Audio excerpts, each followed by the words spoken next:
السلام عليكم ورحمة الله وبركاته. بسم الله الرحمن الرحيم. قال النبي صلى الله عليه وسلم: من فطر صائما أو جهز غازيا فله مثل أجره أو كما قال عليه الصلاة والسلام. محترم ناظرین، رمضان المبارک کی مناسبت سے ایک حدیث آپ حضرات کے سامنے پڑھی. کافی دنوں بعد اپنے دوستوں کے اصرار پر کوئی کلپ بنانے کا موقع مل رہا ہے. بہرحال جو حدیث میں نے آپ کے سامنے پڑھی، اللہ کے نبی محمد صلی اللہ علیہ وسلم اس حدیث کے اندر ارشاد فرما رہے ہیں کہ جس نے کسی روزے دار کو افطار کرایا یا کسی غازی اور مجاہد کا سامان تیار کیا تو اس کو اس روزے دار اور اس مجاہد کے برابر اللہ تعالیٰ اجر و ثواب عطا فرمائیں گے.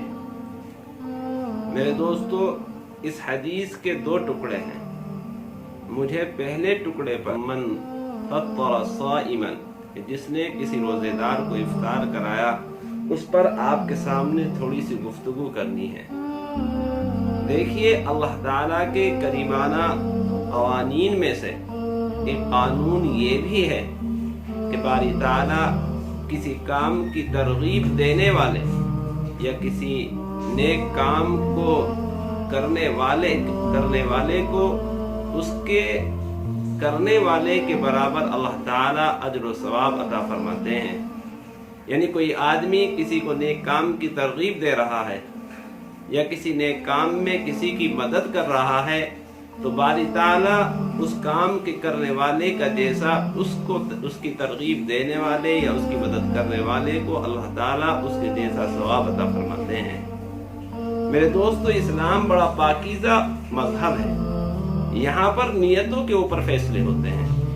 آپ نے نیت کی کہ میں مسجد کے پڑوس میں گھر بناؤں گا، اور مقصد آپ کا یہ ہے کہ مسجد کے اذان آپ کے گھر تک پہنچے، اور اس نیت سے آپ مسجد کے پڑوس میں گھر بنا رہے ہیں تو باری تعالیٰ اس کے اوپر بھی آپ کو اجر و ثواب عطا فرماتے ہیں. میرے دوستو، یہ مہینہ بڑا برکتوں والا مہینہ ہے. اس مہینے کے اندر باری تعالیٰ رحمتوں کی بارش فرماتے ہیں. حدیث میں آتا ہے کہ جب ماہ مبارک رمضان المبارک کا مہینہ آتا ہے تو اللہ تعالیٰ شیاطین کو جکڑ دیتے ہیں، جنت کے 8 دروازوں کو باری تعالیٰ کھول دیتے ہیں اور جہنم کے تمام دروازوں کو باری تعالیٰ بند کر دیتے ہیں. نفل نماز کا ثواب فرض کے برابر کر دیتے ہیں اور فرض کو 70 گنا کر دیا جاتا ہے. یعنی جو بھی کام، جو نیک کام اس مہینے کے اندر آپ کریں گے، اللہ تعالیٰ ایک نیکی کے بدلے میں 70 نیکیاں آپ کو عطا فرمائیں گے. اتنا بابرکت مہینہ ہے. اس مہینے کی ہم قدر کریں.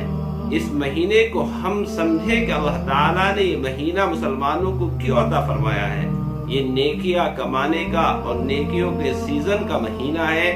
اس مہینے کے اندر جو بھی ہم کام کریں گے، اللہ تعالیٰ رحمتوں کی بارشیں نازل فرما دیں گے، نیکیوں کی بارشیں نازل فرما دیں گے.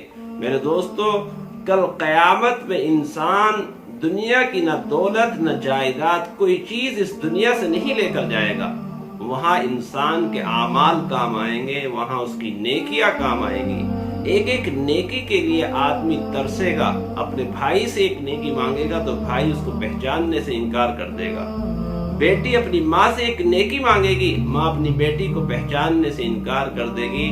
وہاں نفسی کا عالم ہوگا، ہر آدمی کو اپنی پڑی ہوگی. اس لیے میرے دوستو، ہم کوشش کریں کہ اپنے نامہ اعمال میں جتنی نیکیاں ہم جمع کر لیں اتنی کم ہے. اللہ تعالیٰ نے 12 مہینوں میں رمضان المبارک کا مہینہ ہمیں عطا فرمایا ہے. یہ سیزن ہے نیکیاں کمانے کا. ایک نیکی کے بدلے میں 70 نیکیاں اللہ تعالیٰ عطا فرماتے ہیں.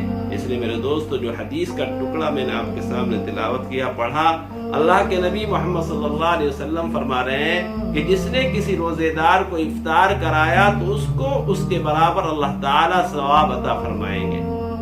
آج بڑے افسوس کی بات ہے کہ ہم اتنے بخل سے کام کرتے ہیں، ہمیں یہ احساس تک نہیں ہوتا کہ ہمارے پڑوس میں کوئی